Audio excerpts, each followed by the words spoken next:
Por isso, aquele que comeu o pão, bebeu o cálice do Senhor, indignamente será réu do corpo e do sangue do Senhor. Examinai, pois, o homem a si mesmo, e assim coma o pão e beba o cálice. Pois quem come e bebe, sem discernir o corpo, come e bebe juízo para si. Vamos entender isso aqui, que está falando já do terceiro juízo, né? É réu do corpo, réu do sangue. E aqui está falando sobre quem comer o corpo sem discernir, sem ter essa clareza, ela come e bebe juízo para si. Aí depois diz assim, ó, eis a razão, porque há entre vós muitos fracos, muitos doentes, não são poucos que dormem, porque se nós julgássemos a nós mesmos, não seríamos julgados. Primeiramente, observa aqui o seguinte, aquilo que eu falei no começo. A razão que há muitos fracos e muitos doentes é que eles não têm esse discernimento. Eles não compreenderam, eles são insensíveis. Então, cada vez que nós erramos, falhamos, nós demos lugar à cobrança de Satanás, porque o salário do pecado é a morte. Então, quando nós temos essa consciência, temos uma mente ungida, uma mente iluminada, somos temente à palavra. A palavra é o nosso Deus, o Espírito da palavra, o mesmo Espírito de Jesus, é o mesmo Espírito de Deus.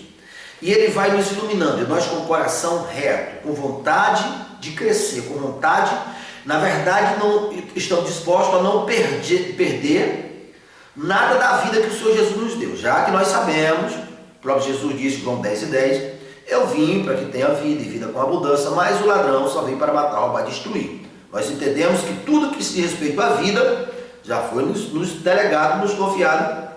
Efésio 1, Paulo escreveu ali, Pedro escreveu na sua segunda carta, porque Deus já deu tudo que se diz respeito à vida, nós sabemos disso. Porém, nós devemos saber que Deus é justo e Ele reconhece direitos de quem tem, ainda que esse direito é de Satanás. E isso, quando nós erramos, falhamos, nós delegamos esse direito, e a cobrança do pecado sempre foi e sempre será a morte. Então, se nós erramos, falhamos, mas examinamos a nós mesmos, preste atenção nisso, examinamos a nós mesmos, com o coração reto, buscando compreender, Senhor, entendi, aquilo que eu falei, eu não fui feliz, não foi certo, aquilo que eu fiz, aquilo que eu pensei, aquilo que, enfim, você vai entender, porque o Espírito da verdade, da justiça, vai estar agindo no teu intelecto, no teu entendimento, e você vai julgando a você mesmo. Olha só que maravilha, aqueles pecados continua recaindo sobre Jesus, você não deve nada, você continua santo e irrepreensível. Você pode ter certeza, se você sentir uma dor numa unha, você pode reclamar seu direito, toda a ferramenta preparada contra vós em juízo. É nisso aqui, vós as condenará. Você está sentindo a dor na unha, e você vai ter consciência e confiança, e vai dizer, olha, eu não devo nada, nem para o inferno, nem para o mundo, dor. O Senhor Jesus já levou todas as dores. O que você estava fazendo? Você é um desacatador, tanto o sintoma, o agente que gera o sintoma, como o idealizador. Eu julgo, eu pundo, eu amarro, um prendo e o outro será destruído. Eu acho que está no meu corpo. Você, ao permanecer assim, você vai atravessar essa vida sem dores, sem sofrimento, sempre vencendo. Mas você não faz isso. Aí vem a conta, você vai orar, mas o céu não irá te assistir, porque é um direito do mal. O salário do pecado é a morte, e o autor do pecado é Satanás. Ele vai cobrar. Ele não tem direito sobre os que estão em Cristo, tá? Mas esse direito foi adquirido porque é a cobrança do pecado. Naquilo que você errou, naquilo que você falhou, ali tem uma consequência. Se fazer reparo, observe essa declaração. Se nós examinássemos a nós mesmos, nós não seríamos julgados nem pelo corpo de Cristo, no caso das duas testemunhas, nós não seríamos julgados, no caso, um pecado grave, no caso, esse pecado de morte é o pecado de Judas. É quando você é um indivíduo que mata com tuas palavras, mata com tuas ações, mas quer ser absolvido. Não, você não vai ser absolvido. é no caso de Judas. Por isso que a Santa Ceia começa dizendo: na noite que o Senhor foi traído. Aí conta a história para que nós saibamos essas consequências. Já falamos de 3 julgamentos. O julgamento é o juízo do corpo de Cristo, do sangue e o nosso mesmo. Mas tem o 4º julgamento, que é a continuação aqui. Então Paulo aqui diz a razão porque há entre vós muitos fracos, muitos doentes, já expliquei. O verso 31. Porque se nós julgássemos nós mesmos, não seríamos julgados, mas quando não julgados somos, disciplinados pelo Senhor, para que não seremos condenados com o mundo. Observe, se nós não formos julgados, não aceitamos a correção do irmão, não fazemos a nossa análise, não fomos julgados por nós mesmos, que é o mais sensato, é o nível mais alto, é quando você tem uma qualidade de vida. Volto a repetir o que eu falei no começo. Observe que todas essas pessoas insensíveis, pessoas teimosas, pode observar, ela é cheia de dores, cheia de sofrimento, cheio de raiva, cheio de insatisfação, é infeliz. Pode observar. Você chega para essas pessoas, tenta convencer elas para você ver.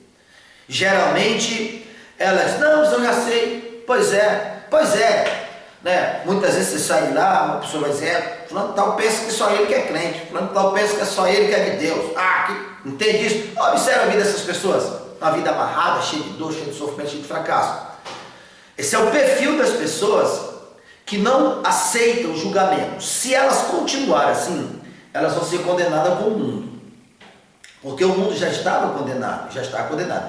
Mesmo a pessoa já tendo pertencido a Deus, ela pode voltar para o mundo, desde que ela não faça o julgamento dela, não aceite o julgamento do corpo da igreja, que é as 2 testemunhas, e não aceita a correção do Senhor, porque o Senhor, lá em Hebreus 12, o Senhor corrige os que Ele ama. Entende isso? Mas a condição para a pessoa continuar sendo aceito é quando a pessoa aceita a disciplina. E essa disciplina, exatamente, a correção do Senhor, é a mesma coisa do corpo da igreja, né? O Senhor corrige através do corpo da igreja, através de nós somos o corpo da igreja. Andando um pouquinho para frente, ou é para trás? É o Evangelho de São João, as passagens mais conhecidas de todo cristão, né? O capítulo 3, a partir do verso 16, que fala também, mesmo um pouco diferente, mas Jesus está falando algo similar, algo no mesmo assunto, mesma questão. Capítulo 3 e o verso 16. Porque Deus amou o mundo de tal maneira, está entendendo, que deu o seu único Filho para que todos que nele crê não pereçam. Essa é a vontade de Deus. Tá? Você tem que entender que a vontade de Deus no seu contexto original é que nós tenhamos uma vida de qualidade, sem dores, sem derrotas, batalha sim, mas com todas as batalhas você é mais do que vencedor. Uma vida próspera, uma vida cheia de realizações, uma vida de conquista, porque Ele nos chamou para estar por cima e não por baixo, para ser cabeça e não cauda. Tá? Mas por que mesmo Ele querendo, e muitas vezes a gente querendo, até sendo temente a Deus, não acontece? Por causa dessas cobranças. Então você tem que separar, essa é a vontade de Deus. É exatamente o que a gente está falando aqui. Porque Deus amou o mundo de tal maneira que deu o seu Filho para todos que nele crê. Essa é a condição. Mas tem a vida eterna. Porquanto Deus enviou o seu Filho ao mundo, não para julgar o mundo, mas para que o mundo fosse salvo por ele. Quem nele crê não é julgado. Está aqui. Quando uma pessoa está em Cristo, ele não é julgado com o mundo, ele não é julgado pelo inferno. Por quê? Porque os seus pecados já foi julgado em Jesus.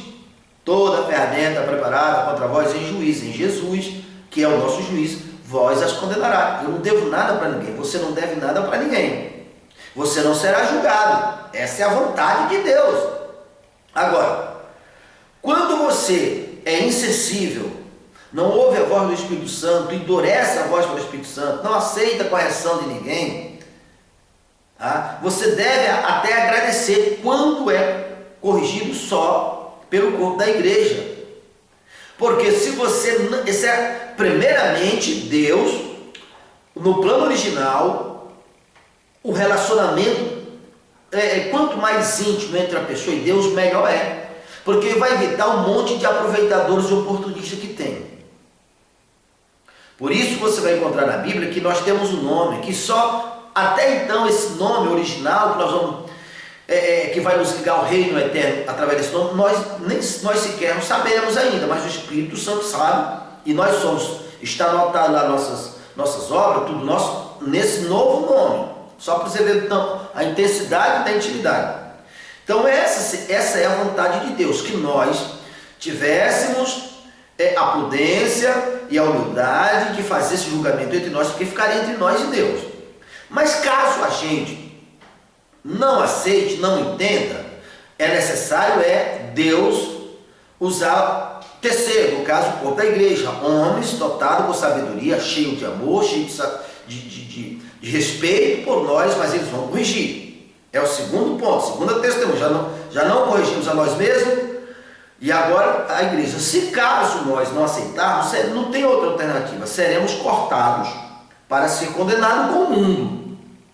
Aqui já se completou as duas testemunhas também. Testemunha, nós mesmos, se o nosso coração condena, nosso coração será testemunha da nossa condenação. Isso é justo, nosso coração condena, mas é Deus. Entende isso?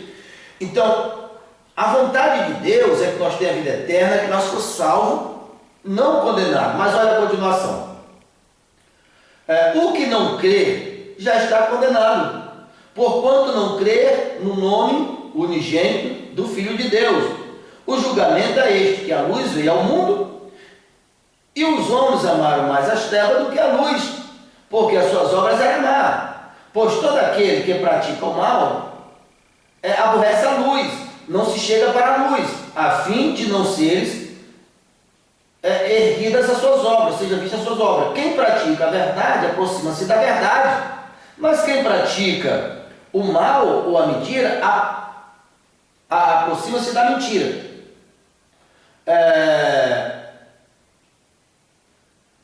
As suas obras sejam manifestas, porque Deus é luz, nós temos que andar na luz, como Ele na luz está.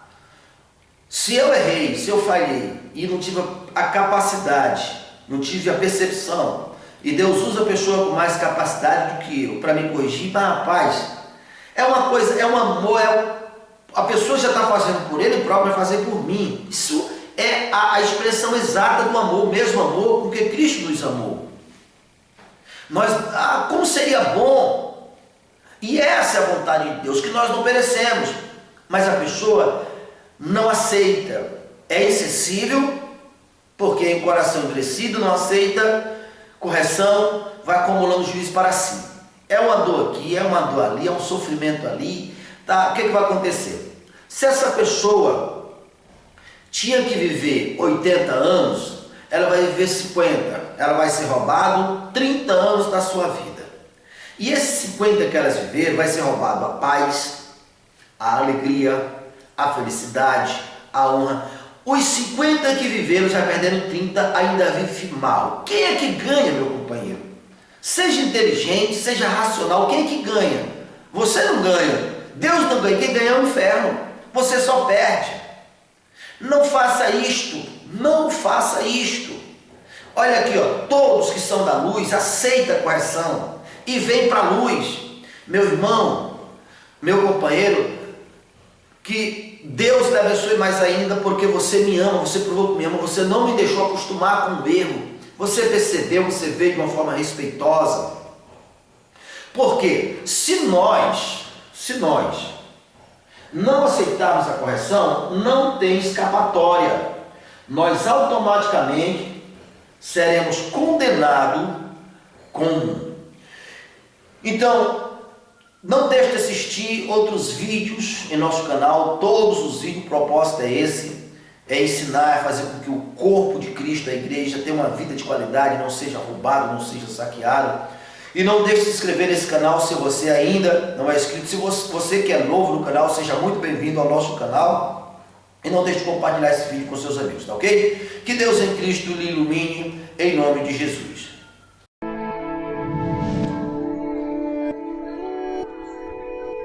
Então,